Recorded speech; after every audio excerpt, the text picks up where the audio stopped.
Vamos a aprovechar el tiempo. Vamos al libro de Hebreos. Acompáñame al texto bíblico, el capítulo número 10, versículo 23. Y vamos a usar la Biblia hoy, así que manténla a mano. Hebreos capítulo 10, versículo 23. Dice allí, el libro de Hebreos, todavía escucho páginas, libro de Hebreos, ya para los últimos libros del Nuevo Testamento. Hebreos capítulo 10, versículo 23. Dice: mantengamos firme, sin fluctuar, la profesión de nuestra esperanza, porque fiel es el que prometió. Y considerémonos unos a otros para estimularnos al amor y a las buenas obras. Verso 25: no dejando de congregarnos, como algunos tienen por costumbre, sino exhortándonos, y tanto más cuanto veis que aquel día se acerca.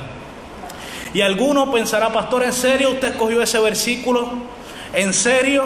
Cuando usted sabe, pastor, que hay mucha gente que no se está pudiendo congregar porque hay una pandemia y su condición de salud es de alto riesgo. ¿En serio, pastor? Hoy que hay un montón de gente que lo está viendo y lo verá a través de las redes sociales desde su casa y que no estuvieron aquí presencialmente congregados en la iglesia. ¿En serio? Bueno, sí, es en serio. No se prejuicie con este versículo, simplemente acompáñame, porque en esta mañana básicamente hay dos puntos importantes que quiero compartir contigo y tomamos como base este versículo. Pero número uno, vamos a nosotros a hablar de la influencia del culto congregacional en la espiritualidad de uno, y en segundo, la importancia del hogar en la espiritualidad, porque nosotros sabemos que estas dos cosas son los que han formado ese complemento espiritual o ese complemento de actividades espirituales durante nuestro caminar cristiano, porque desde que nosotros conocimos a Jesús probablemente hemos comenzado o comenzamos en algún momento a congregarnos en una iglesia y llevamos a cabo pues diferentes actividades de índole espiritual, pero en estos días también hemos tenido que llevar a cabo esas actividades. ¿En dónde?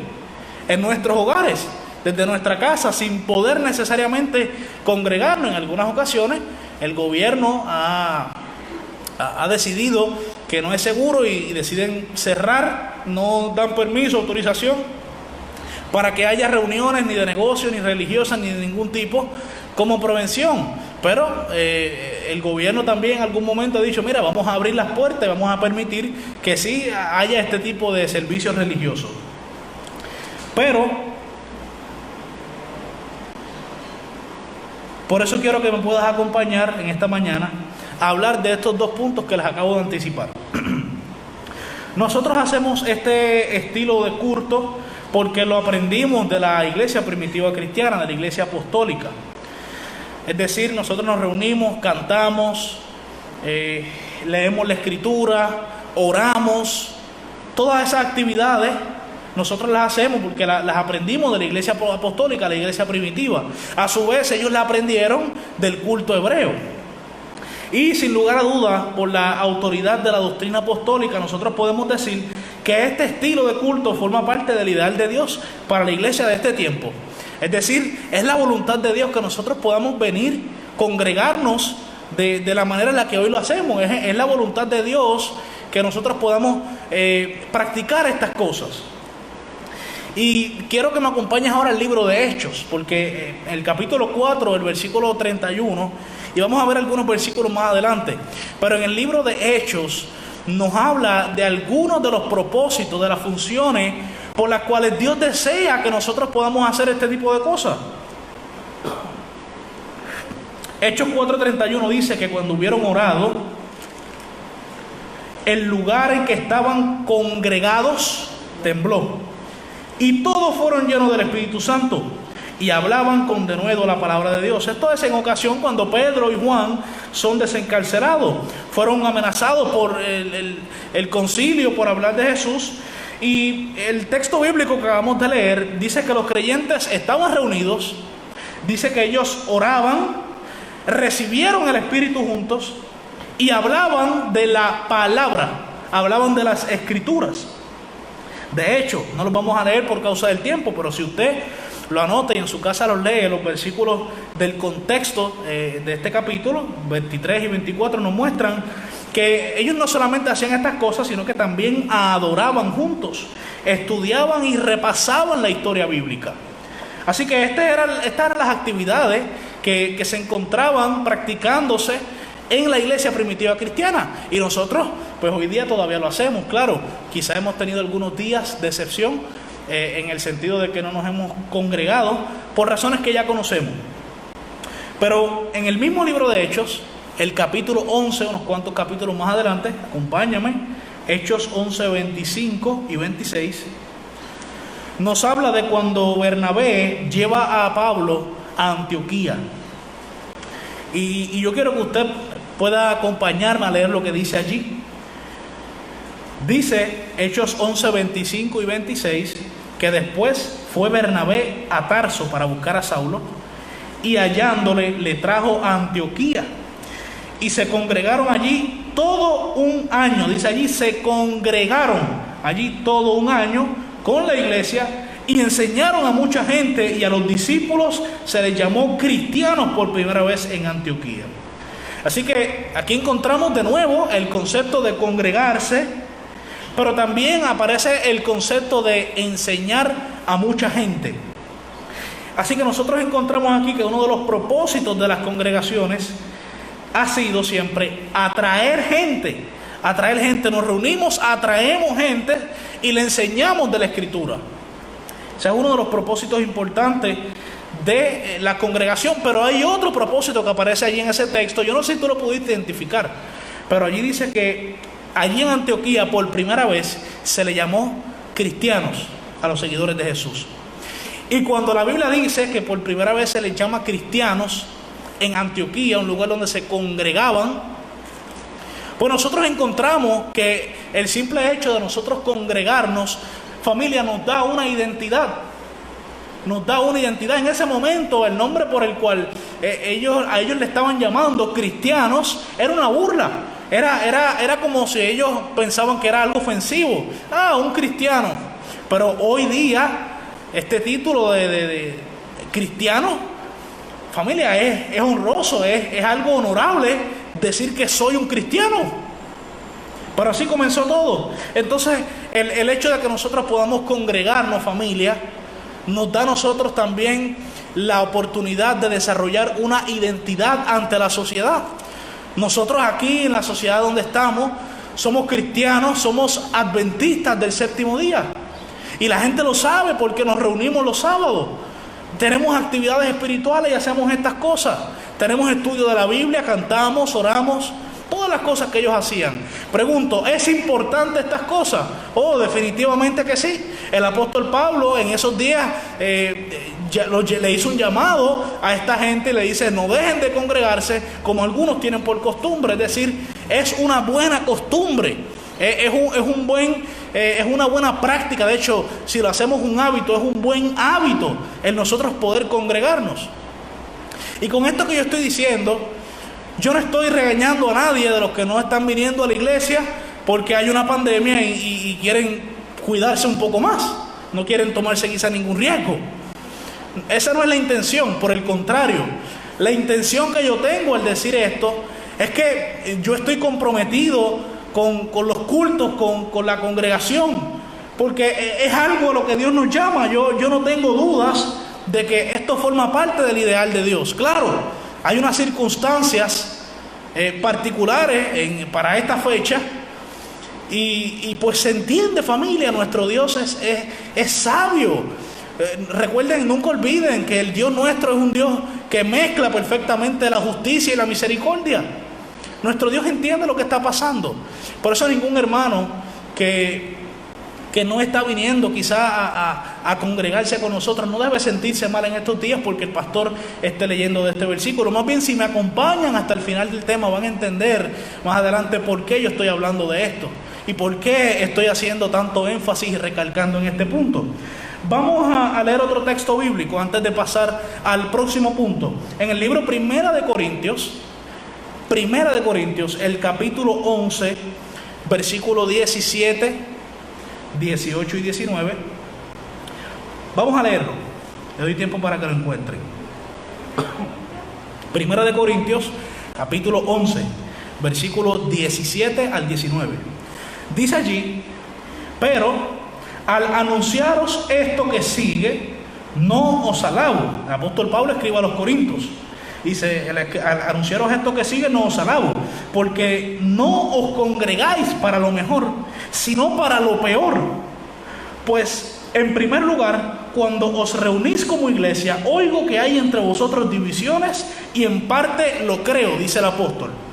Verso 19: porque es preciso que entre vosotros haya disensiones, para que se hagan manifiestos entre vosotros los que son aprobados. Bien, el contexto de estos versículos que acabamos de leer es que en los cristianos de Corinto había unos problemas en relación a cómo debía tomarse la cena del Señor. El apóstol Pablo les escribe y les llama la atención, diciéndoles que cuando ellos se congregaban, no lo hacían para lo mejor, sino para lo peor, porque dice que había entre ellos divisiones. Y si Pablo, con su autoridad apostólica y estos escritos que son canónicos, le llama la atención a la iglesia porque había división, porque la congregación se reunía para mal, había problemas, pues nosotros debemos entender que el plan de Dios es que en las congregaciones, otro de las funciones es que haya ¿qué cosa? Que si hay división y Él les está llamando la atención, pues es porque Dios quiere que haya ¿qué? Unidad. Que haya unidad. O sea, ese es otro de los propósitos por los cuales es plan de Dios que nosotros podamos congregarnos, que podamos reunirnos. Claro que sí. Ahora, hay otro punto que en ese versículo me llama muchísimo la atención. Y es que dice el versículo 19: porque es preciso que entre vosotros haya disensiones, para que se haga manifiesto entre vosotros los que son aprobados. Yo no sé si usted entiende lo que esto quiere decir. Cuando Dios nos llama a congregarnos, escuchen esto, familia.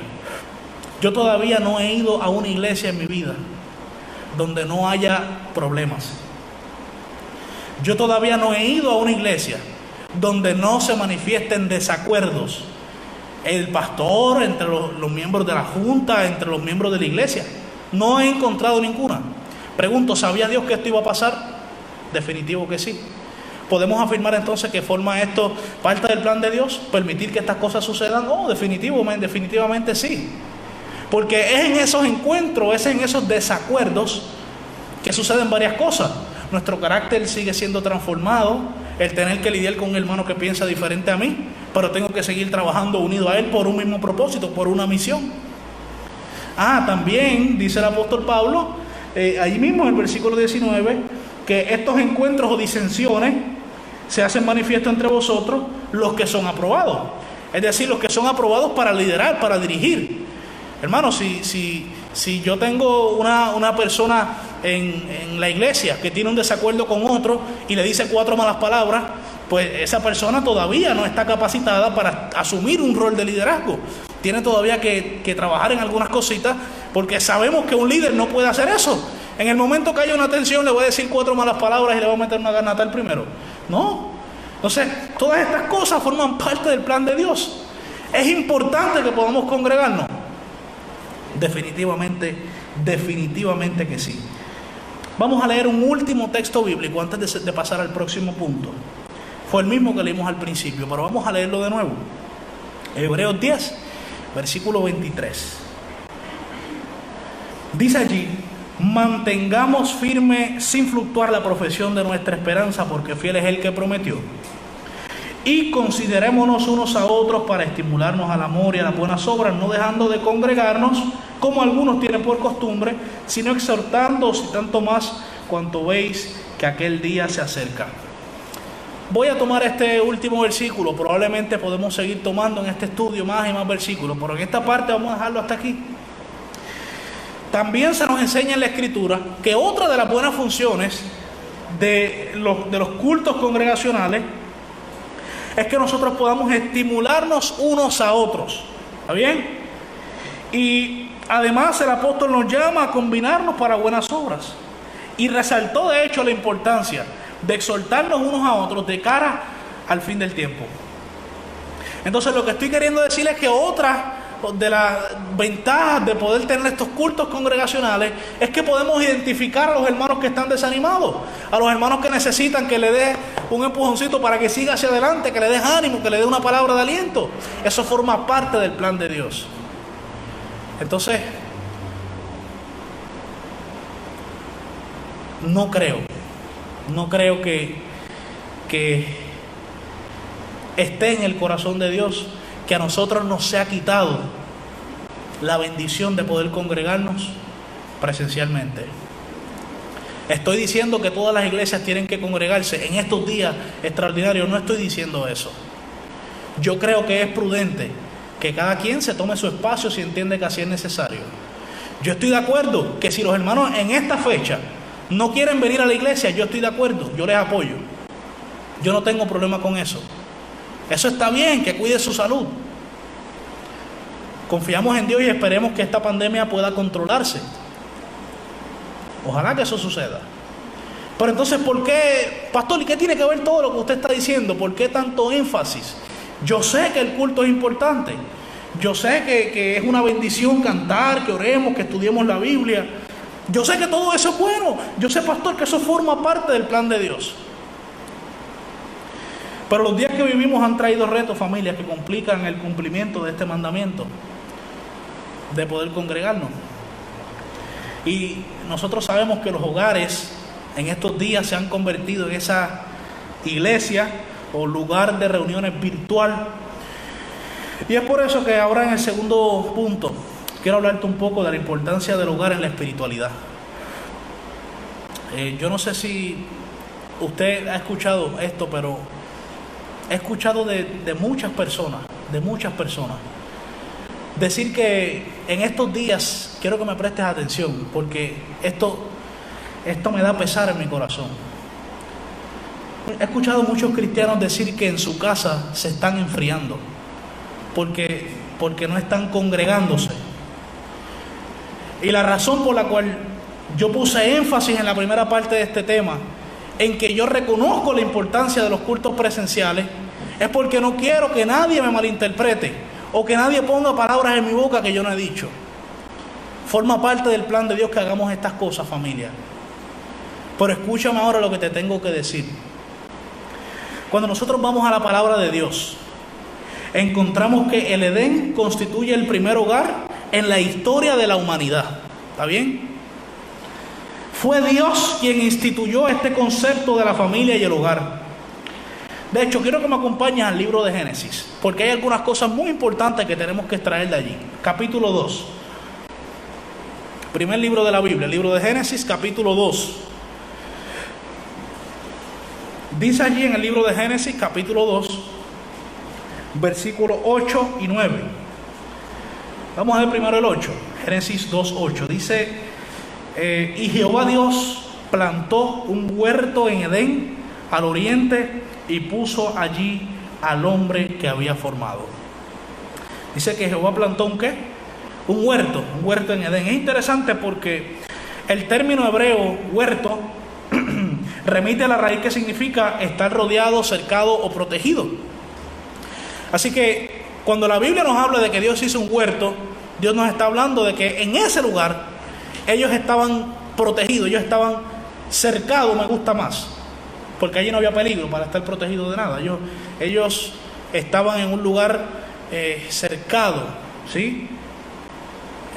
Estaban rodeados. Y este huerto marca un espacio donde el orden y la armonía de la creación se hacen especialmente visibles. Es decir, en este espacio todo estaba en orden, pero en este espacio en particular ellos percibían algo distinto. Había un orden que les comunicaba algo más allá de lo que estaba fuera de ese espacio.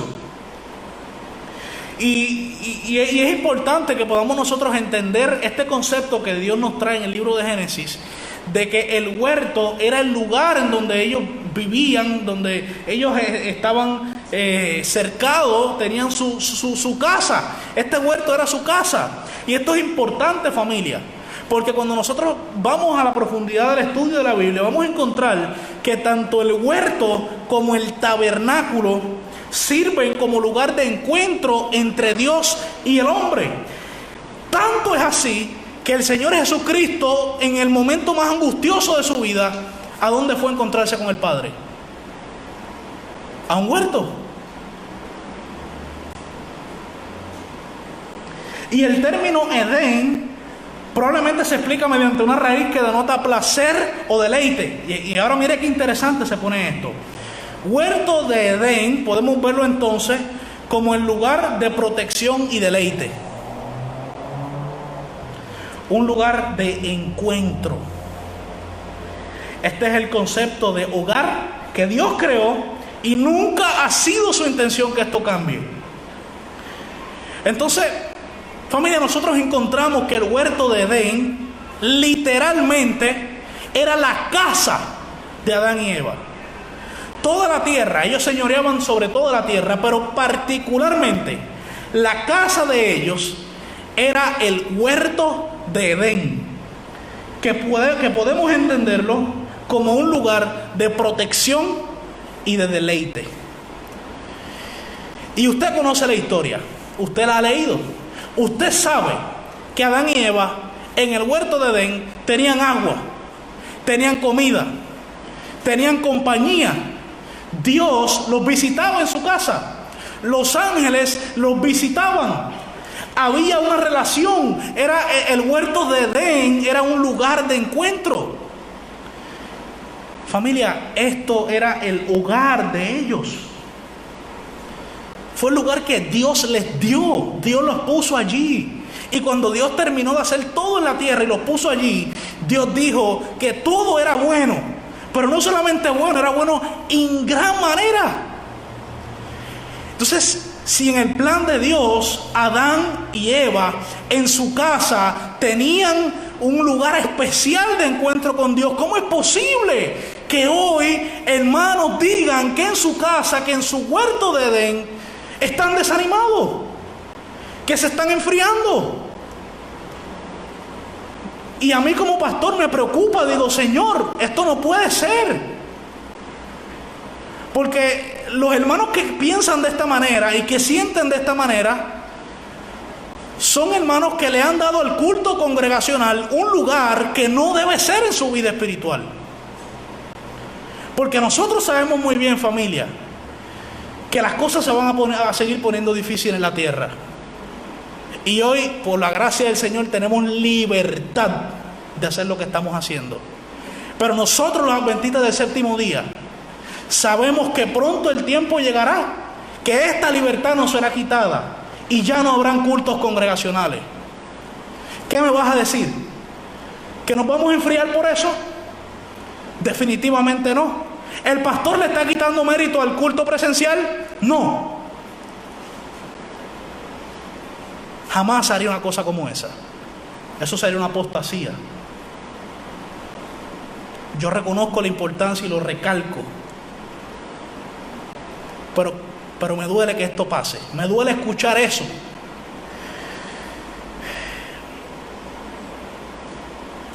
Quiero que ustedes vean algo. En el libro de Génesis, el próximo versículo que acabamos de leer, el número 9, sigue diciendo: y Jehová Dios hizo nacer de la tierra todo árbol delicioso a la vista y bueno para comer, también el árbol de la vida en medio del huerto y el árbol de la ciencia del bien y del mal. Interesante que allí en el hogar, aquí estamos llegando a un punto impresionante. En el hogar de ellos, en su casa, ellos tenían acceso al árbol del bien y del mal. Familia, Adán y Eva en su casa tenían que decidir si seguían el bien o si seguían el mal. Todavía no había tal cosa como una iglesia o una sinagoga o reuniones de cristianos donde cantaban, oraban, estudiaban la historia bíblica. Eso todavía no existía. Familia, el encuentro del hombre con Dios comienza en casa, comienza en el hogar, no comienza en un edificio, no comienza rodeado de personas, comienza en casa. Y no es hasta que Adán y Eva deciden escoger el camino del mal, no es hasta que Adán y Eva deciden escoger otra ruta, que se alejan de Dios, que ellos comienzan a sentir desánimo, dolor, vergüenza, esa separación de Dios. Y entonces cuando eso sucedió, fue cuando dejaron de poner a Dios en el centro de su hogar. Y ellos se dirigieron al árbol que estaba en medio del huerto. Ahora Dios no era el medio, sino fueron a buscar el fruto prohibido al medio. En el centro, allí estaban ellos tomando de ese fruto. Y escogieron la ruta equivocada. Esto nos enseña a nosotros, familia, que en nuestra casa todavía nosotros seguimos decidiendo qué camino vamos a escoger. No se confunda, no se engañe usted mismo. No piense que es, porque voy a la iglesia. No. En casa. Y yo quisiera que usted prestara atención a varias citas que yo traje. Todas son del libro Hogar Cristiano. ¿Bien? Primero presento el punto desde una perspectiva bíblica. El hogar como el lugar de encuentro. Escuche, el hogar es el primer lugar donde Dios se encuentra con el hombre. El plan original de Dios es ese. Si usted me dice a mí que usted guarda el sábado porque forma parte del plan original de Dios desde el libro de Génesis, entonces usted tiene que reconocer también que el encuentro primordialmente y primeramente con Dios también tiene que ser en el hogar. Porque tan importante es la institución divina del sábado como el día de reposo, como el hecho de que el hogar debe ser el lugar de encuentro con Dios. Dice en el Hogar Cristiano, la página 18 y 19, hemos de hacer de nuestros hogares un Betel. ¿Alguien sabe lo que significa Betel?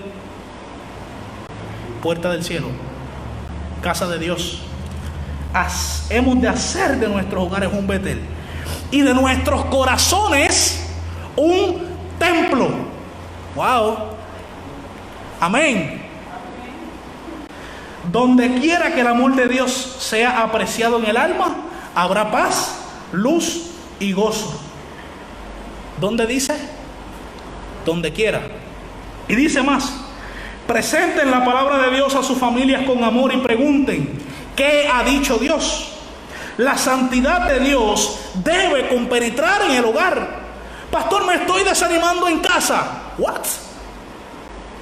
¿Qué?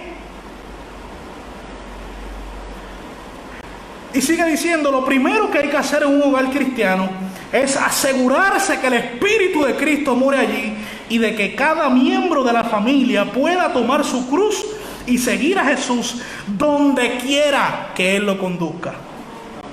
¿Qué es lo primero que hay que hacer? Asegurarse que cada cristiano more el Espíritu de Cristo allí.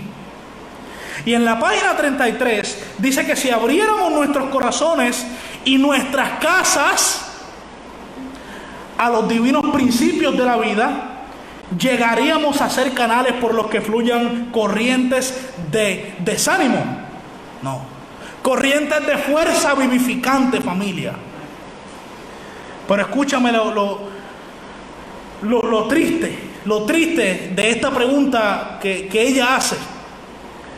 ¿Por qué será entonces que se nota tanta falta de espíritu misionero en nuestra iglesia? Y la respuesta es la siguiente: se debe a que se descuida el altruismo en el hogar. ¿En dónde? En el hogar. ¿Dónde está la falla, familia? ¿Dónde está la falla? ¿En que no podemos reunirnos? ¿En que la iglesia está cerrada por un tiempo? No. Alegar que tu desánimo espiritual es porque no estás yendo a la iglesia es una mentira. No te engañes a ti mismo. Eso no puede ser una realidad. A menos que tú pienses que este edificio y los hermanos que te rodean son los que atraen la presencia de Dios a tu vida. Si tú piensas eso, pues ya estás engañado. Eso no es real. La presencia de Dios en tu vida la puedes conseguir en tu casa, mi hermano, en tu hogar. ¿Estoy desconociendo los beneficios del culto congregacional? No. Pero mi corazón se estremece De hecho, en la página 35 más adelante dice que nuestra obra por Cristo ha de comenzar con la familia en el hogar. No hay campo misionero más importante que este. Muchos han descuidado vergonzosamente el terreno del hogar. Y es tiempo de que se presenten recursos y remedios divinos para corregir este mal. Cuando la religión se manifiesta en el hogar, su influencia se hará sentir en la iglesia y en el vecindario. ¿Quieres que lo repita? Cuando la religión se manifiesta en el hogar, su influencia se hará sentir en la iglesia y el vecindario. Y ahora escúchame lo que voy a decir. El esfuerzo para hacer del hogar lo que debe ser, escucha, un símbolo del hogar celestial, nos prepara para trabajar en una esfera más amplia. La verdad que se practica en el hogar se hace sentir en una obra hecha desinteresadamente fuera de él. El que practica el cristianismo en el hogar será en cualquier parte una luz resplandeciente. Familia, yo no sé si a ti, pero estas citas a mí me han conmovido el alma. Ya no voy a leer más ninguna cita. Si usted quiere seguir encontrando mensajes como este, vaya al libro Hogar Cristiano y comienza a leer desde el primer capítulo.